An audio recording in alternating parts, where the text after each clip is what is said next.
Rewards. Let's talk about rewards. Let's talk about how do we know what tip leads to a reward, how we pay out, how long does it take to pay out a reward, and how we make sure the identity of a tipster is never compromised. 215, stop, that's the number you need. So gather around, let me plant that seed. Hello everyone, welcome to the Crime Stoppers 215 Stop podcast. I'm Jerome Jones. Joining me, Crime Stoppers 215 Stop Executive Director, Mr. Tony Garrett. Let's get right into it, Tony. Today we are talking about rewards, something that's been a hot topic lately. Briefly give us a rundown on tips and rewards and the way that Crime Stoppers 215 Stop works when an anonymous tip leads to an arrest and a reward. Well, most people want to start with the amount. We top out at $5,000. For example, if there's a murder, we automatically put $1,000 up. Our law enforcement agency partners, they know day one or when the incident occurs, where there's a body on the ground, as we say, where someone has been shot or killed, they're offering $1,000 from Crime Stoppers in the crowd. We've had multiple incidents where you might see a reward go up to a high amount. But that's not us. We top out at $5,000, but we do have our city partners, our county commissions, that they'll add to that. Normally on a case like that, we found that a lot of times we see the information that actually solves the crime or they use to make the arrest, investigators use to make the arrest. It's within the first 2 hours or 2 days that we receive that information where we had some type of influence with the case. So Crime Stoppers, let me get this straight. Crime Stoppers, we're going to top out at 5,000. Yes. Immediately when we know there's been a homicide or a murder, that's a $1,000 reward from the time that press release comes out that it's happened, right? So at a minimum, a bare minimum of $1,000 for a murder is what our tipsters receive. Everything else is off of a reward scale. We don't decide what tips get paid out. The law enforcement investigators, they decide. So when they use a tip, they'll respond back and say, this tip was used to make an arrest or solve a crime. That's how we know who gets paid. Now we tell everyone to call Crime Stoppers at 215-STOP. Tell us about some other ways that people could submit tips to us when they may not want to call on the telephone. Well, of course, 215-STOP, 7867. Is when you call to speak with one of us, make sure you call during our office hours to get an actual staff member. If not, it goes to a call center, and that's all they do is answer Crime Stopper tips. So, excuse me, but either way, if somebody calls, whether it's after hours or business hours, they're going to talk to a real person. Yes, that's what makes us unique. You're going to get a real live person when you answer the phone. You're not going to get a recording. You're not going to give us a voicemail. You're going to talk to a real live person, because even if it goes to the call center, if it's something that we're waiting on, a law enforcement investigator or agency is waiting on, that call center will call us personally and say, hey, I have a tipster on the line that needs to speak with someone. So if it's something that's needed, we're available to take that call then. And Tony, just a sidebar, we did attend the Crime Stoppers USA conference last month. And one of the things they highlighted at that conference was the importance of the actual Crime Stoppers program taking their own calls. Right. So tell me a little bit about the advantages to having a person here in office to field those calls as opposed to the call center, which they'll get after hours. Well, if you pay attention to Crime Stoppers 215 Stop, our staff is made up of retired law enforcement and news reporters like yourself.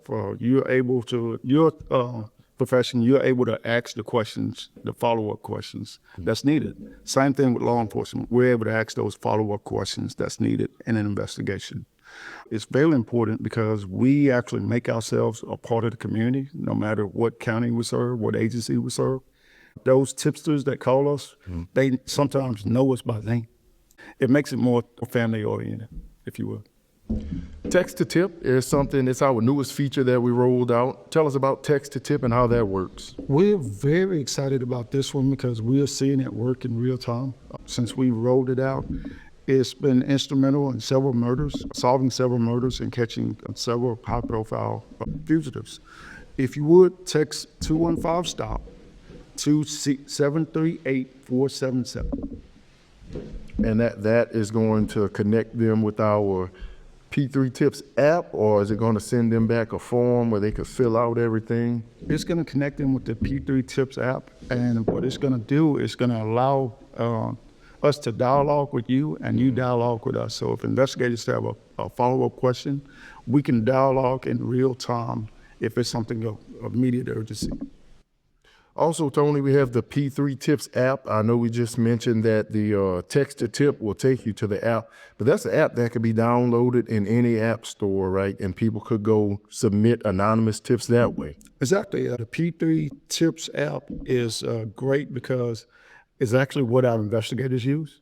And then the civilian side, or what the tipsters use, they're able to download it as a regular app, or they can go to their computer and download it, or go to the actual P3 Tip site, and you just plug in where you are and then give us the information, and we make sure that it goes to the investigator that needs it. And I will say that P3 Tips app is totally free. It'll never ask you to create a profile where you give any personal information. That's how we keep our anonymous tips going, right? Exactly. We actually clean the tips. And what I mean by clean the tips, we take off the information that says that that's my cousin or that's my neighbor. We take that information off to make sure that you're not identified as a tipster. Since our creation here, never had the identity of a tipster revealed. Since May 7, 1997, we've never had anyone to be identified. Now, what is the best way to stay in contact with Crime Stoppers or with the investigator if I know that a tip that I submitted may be eligible for a reward? Watch your news, of course. We have numerous news media partners. Also, you can go to our Facebook page, which is 215-STOP. You can also go to our website, which is 215stop.com or .org. And you can also give us a call. When you see that that person has been arrested or that case has been solved, that's your indicator to give us a call to say, hey, I called in on this case. Here's my tip ID. And then we'll see if you're eligible for a reward.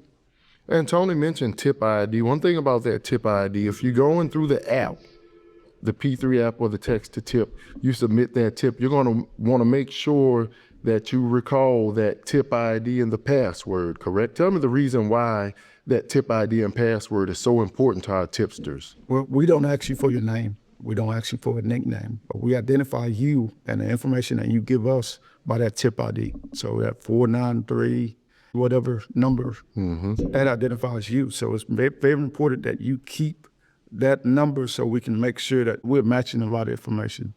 Plus, you don't want anyone else to have access to that number, because if that tip leads to an arrest or the solving of a crime, you're eligible for a reward, and you have to have that number for us to pay out. This is one that we get a lot.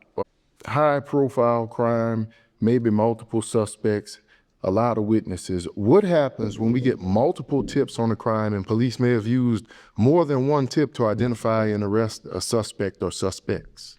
Well, really, we leave that up to the investigators. So of course, our staff, we also are taking account of how the calls or tips would come in. Once the investigators decide we use multiple tips to solve the case, we actually have to decide what tips were valuable and then send it to the board of directors, and the board of directors decide on how much the tipsters receive. All right, now you mentioned the board of directors, Tony, and one thing we do get from time to time is I submitted a tip, the arrest was made, within 48 hours, where's my reward? How long is it going to take by the time that tip and that information comes from detectives, goes through the board till payout? We have a board of directors meeting once a month.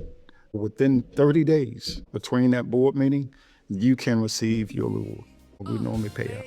Thanks for that information, Tony. And our audience, we want to hear from you. What questions do you have about our tips and rewards process? You can comment here or send us an email at crimestoppers215stop.com. On the scene, watch the worry fade. Got the groove and the move.